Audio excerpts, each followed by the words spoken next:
ओम नमो भगवते वासुदेवाय। बोलिए विष्णु भगवान की जय। हरे कृष्णा। राधे राधे। प्रिय भक्तजनों, चैत्र मास की पूर्णिमा तिथि को चैत्र पूर्णिमा कहते हैं और यह चैत्र मास का अंतिम दिन होता है। इसी पावन दिन पर हनुमान जन्मोत्सव का पर्व भी मनाया जाता है। इसलिए हिंदू धर्म में यह दिन बहुत ही खास और महत्वपूर्ण माना गया है। इस दिन व्रत रखने, पूजा करने तथा कथा श्रवण की परंपरा है। तो चलिए इस पावन दिन पर हम आपको सुनाते हैं चैत्र पूर्णिमा के दिन सुनी जाने वाली कुछ पावन कथाएं, जिन्हें आप श्रद्धा पूर्वक मन में विश्वास रखकर पूरा जरूर सुनिएगा।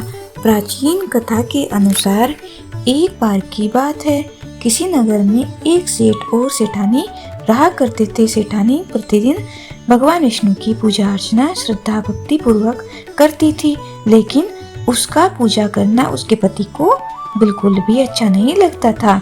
इसी वजह से एक दिन सेठ ने उसे घर से निकाल दिया। सेठानी घर से निकलने के बाद जंगल की तरफ निकल पड़ी। रास्ते में जाते समय सेठानी ने देखा कि जंगल में 4 आदमी मिट्टी खोद रहे हैं। यह देखकर सेठानी उस आदमी के पास गई और उन लोगों से कहने लगी कि आप मुझे किसी काम पर रख लें। सेठानी के ऐसा कहने पर चारों आदमियों ने उसे नौकरी पर रख लिया, क्योंकि सेठानी बहुत ही कोमल थी। उसने कभी इतनी कड़ी मेहनत नहीं की थी। काम करने के कारण उसके हाथ में छाले पड़ गए। यह देखकर चारों आदमियों ने सेठानी से कहा कि बहन, तुम यह काम छोड़ दो, तुम तो किसी अच्छे घर की लगती हो, इसकी जगह तुम हमारे घर का काम कर दिया करो। सेठानी कहने लगी ठीक है। तब वह चारों आदमी सेठानी को अपने घर ले आए। वहाँ वह चारों आदमी 4 मुट्ठी चावल लाते थे और उसे आपस में बांटकर खा लेते थे। यह देखकर सेठानी को बड़ा बुरा लगता था। अगले दिन सेठानी ने चारों आदमियों से कहा, सुनो भाई, तुम कल 4 मुट्ठी की जगह 8 मुट्ठी चावल लेकर आना। सेठानी के कहने पर चारों आदमी अगले दिन 8 मुट्ठी चावल लेकर आए। उन 8 मुट्ठी चावल को सेठानी ने पकाकर भोजन बनाया और उसे भगवान विष्णु को भोग लगाकर चारों आदमियों को परोस दिया। जब चारों आदमियों ने उस भोजन को ग्रहण किया, तब वह भोजन उन लोगों को बड़ा स्वादिष्ट लगा और उन्होंने सेठानी से कहा कि सुनो बहन, आज तुमने जो खाना बनाया वह तो बहुत ही स्वादिष्ट है। तब सेठानी कहने लगी, यह भोजन भगवान विष्णु जी का जूटा है, इसलिए आप लोगों को बहुत स्वादिष्ट लग रहा है। उधर सेठानी जी के जाने के बाद सेठ भूखा रहने लगा। आसपास के लोग उसे देखकर ताना मारते थे कि यह आदमी तो सिर्फ अपनी पत्नी यानी सेठानी की वजह से ही भोजन किया करता था। यह सुनकर सेठ एक दिन अपनी पत्नी को खोजने के लिए जंगल की तरफ निकल पड़ा। रास्ते में उसे वहीं 4 आदमी मिट्टी खोदते हुए दिखाई दिए। उसे देखकर सेठ ने कहा, सुनो भाई, क्या तुम मुझे अपने घर पर काम पर रख सकते हो? तब चारों आदमियों ने तरस खाकर उसे भी काम पर रख लिया, लेकिन मिट्टी खोदने की वजह से सेठ के हाथों में भी छाले पड़ने लगे, उसके बाल भी गिरने लगे। यह देखकर चारों आदमी कहने लगे, सुन भाई, यह काम रहने दो, तुम किसी अच्छे घर के लगते हो, तुम हमारे साथ हमारे घर चलो, वहीं कुछ काम कर लेना। तब सेठ ने उन चारों की बात मान ली और वह उनके साथ उनके घर की तरफ चल पड़ा। घर पहुंचने के बाद सेठ ने सेठानी को देखते ही पहचान लिया, लेकिन सेठानी घूंघट में थी। इस वजह से वह अपने पति को नहीं पहचान पाई। हर दिन की तरह इस दिन भी सेठानी ने भोजन बनाकर भगवान विष्णु को भोग लगाकर सभी को भोजन परोस दिया। जैसे ही सेठानी सेठ को भोजन देने लगी, तभी भगवान विष्णु ने सेठानी का हाथ पकड़ लिया और कहा, यह तुम क्या कर रही हो? यह सुनकर सेठानी कहने लगी, मैं तो कुछ नहीं कर रही, मैं तो भोजन दे रही हूँ, लेकिन भगवान विष्णु ने इस समय मेरा हाथ पकड़ लिया है। तब चारों भाई सेठानी से कहने लगे कि बहन, हमें तो भगवान विष्णु के दर्शन कराओ। ऐसा कहने पर सेठानी भगवान विष्णु से हाथ जोड़कर अनुरोध करने लगी, हे प्रभु, आप मेरी तरह इन्हें भी दर्शन दीजिए। तब भगवान विष्णु वहाँ तुरंत प्रकट हो गए। यह देखकर सेठ ने सेठानी से क्षमा मांगी और उसे अपने साथ घर चलने को कहा। तब चारों भाइयों ने अपनी बहन को बहुत सारा धन देकर विदा कर दिया। उसी समय से सेठ भी भगवान विष्णु का परम भक्त बन गया और भगवान की पूजा श्रद्धा पूर्वक करने लगा। ऐसा करने से उसके घर में फिर से धन की बरसात हो गई। मान्यता है कि चैत्र पूर्णिमा के दिन व्रत रखकर इस कथा को सुनने से भगवान विष्णु की कृपा से सभी के घर में धन के भंडार भरते हैं, उनके सभी दुख दूर हो जाते हैं। चैत्र पूर्णिमा की दूसरी कथा के अनुसार प्राचीन काल में एक नगर में एक वैश्य रहता था। वह बहुत ही धार्मिक और सत्यवादी था। उसकी पत्नी भी पतिव्रता और सुशील थी। वैश्य और उसकी पत्नी दोनों ही भगवान विष्णु के परम भक्त थे और हर पूर्णिमा को व्रत रखते थे।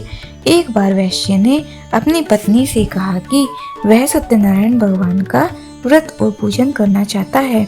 उसकी पत्नी ने सहमति दी और फिर दोनों ने विधि विधान से सत्यनारायण भगवान का व्रत रखा और उनकी पूजा की। व्रत के प्रभाव से वैश्य के घर में धन धान्य की वृद्धि होने लगी। उसका व्यापार भी खूब फैलने फूलने लगा। वैश्य और उनकी पत्नी दोनों ही बड़े प्रसन्न थे और हर पूर्णिमा को श्रद्धा पूर्वक व्रत रखा करते थे। समय आने पर वैश्य की पत्नी गर्भवती हुई और उसने एक सुंदर कन्या को जन्म दिया। कन्या के जन्म से वैश्य और उसकी पत्नी की प्रसन्नता और भी बढ़ गई। उन्होंने अपनी कन्या का नाम कलावती रखा। धीरे धीरे कलावती बड़ी होने लगी और वह भी अपने माता पिता की तरह धार्मिक और सुशील थी। एक दिन कलावती ने अपने माँ से पूछा, वह हर पूर्णिमा का व्रत क्यों रखती है? उसकी माँ ने कहा, उसे सत्यनारायण भगवान के व्रत की महिमा बताई। कलावती ने भी अपनी माँ की बात सुनकर सत्यनारायण भगवान का व्रत रखने का संकल्प लिया। जब कलावती बड़ी हुई तो उसका विवाह एक धनी और सुखी युवक के साथ हुआ। एक दिन कलावती अपने पति के साथ नाव में बैठकर कहीं जा रही थी कि रास्ते में उनकी नाव समुद्र में डूब गई और दोनों ही डूबने लगे। तब कलावती ने सच्चे मन से सत्यनारायण भगवान का स्मरण किया और उनसे अपनी रक्षा करने की प्रार्थना की। सत्यनारायण भगवान ने उनकी प्रार्थना स्वीकार की और उनकी नाव को बचा लिया। कलावती और उसका पति सकुशल किनारे पर आ गए। उन्होंने सत्यनारायण भगवान का धन्यवाद किया और हर पूर्णिमा को व्रत रखने का संकल्प लिया। तब से कलावती और उसका पति हर पूर्णिमा को श्रद्धा पूर्वक व्रत रखते थे, सत्यनारायण भगवान पूजा करते थे। उनकी भक्ति से प्रसन्न होकर सत्यनारायण भगवान ने उन्हें सभी सुख समृद्धि प्रदान की और अंत में उन्हें मोक्ष की प्राप्ति हुई। यह कथा चैत्र पूर्णिमा की महिमा को दर्शाती है। इस व्रत को करने से भक्तों को सभी मनोकामनाएं पूर्ण होती है और अंत में मोक्ष की प्राप्ति होती है। इसलिए हर किसी को श्रद्धा और भक्ति के साथ इस कथा का श्रवण अवश्य करना चाहिए। प्रिय भक्तजनों, जहाँ कहीं भी भगवान राम की महिमा का गुणगान होता है, हनुमान जी वहाँ अवश्य पहुँचते हैं। अदृश्य होते हुए भी सर्वव्यापी रूप से अवश्य पधारते हैं। राम कथा रसिक के नाम से विख्यात हनुमान जी का भगवान श्री राम जी के प्रति प्रेम पर्वतों का भी व्याकुलता कर देता है। रुद्र के समान उग्र और सेवक के समान कोमल हनुमान जी की कथा शाश्वत भक्ति का साकार रूप है। उनका बंधन इतना पवित्र है कि पर्वतों को भी हिला सकता है। हनुमान जी शंकर जी के 11 रुद्र रूपों में से एक है। शक्ति में प्रचंड फिर भी विनम्रता और शक्ति में अतुलनीय वे महादेव की सामर्थ्य का साक्षात रूप है। आइए अब हम हनुमान जी की शाश्वत कथा का श्रवण करते हैं। एक प्राचीन कथा के अनुसार राजा दशरथ को अग्निदेव से खीर प्राप्त हुई थी, जिसे उन्होंने अपनी तीनों रानियों में बांट दिया था। तब रानी कैकेयी खीर खा रही थी, तभी एक चील खीर को झपट्टा मारकर उड़ गई। उड़ते समय वह चील माता अंजना के आश्रम के ऊपर से गुजरी। उस समय माता अंजना ऊपर की ओर देख रही थी। संयोगवश वह खीर उनके मुंह में गिर गई। माता अंजना ने उसे ग्रहण कर लिया, जिसके प्रभाव से उनके गर्भ से हनुमान जी का जन्म हुआ, जिन्हें भगवान शिव का अवतार माना जाता है। हनुमान जी के जन्म से जुड़ी एक और कथा प्रचलित है जो कि समुद्र मंथन से संबंधित है। समुद्र मंथन के बाद भगवान शिव ने भगवान विष्णु का मोहिनी रूप देखने की इच्छा प्रकट की। भगवान विष्णु ने उनकी इच्छा पूर्ण करते हुए मोहिनी रूप धारण किया। उस रूप को देखकर भगवान शिव मोहित हो गए और उनका तेज पृथ्वी पर गिर गया। पवन देव ने उस तेज को उठाकर वानर राज केसरी की पत्नी माता अंजना के गर्भ में स्थापित कर दिया। इसी दिव्य तेज से हनुमान जी का जन्म हुआ, इसलिए उन्हें भगवान शिव का 11वां रुद्र अवतार भी कहते हैं। हनुमान जी के जन्म के विषय में एक और कथा प्रचलित है कि माता अंजनी के उदर से उत्पन्न हुए थे।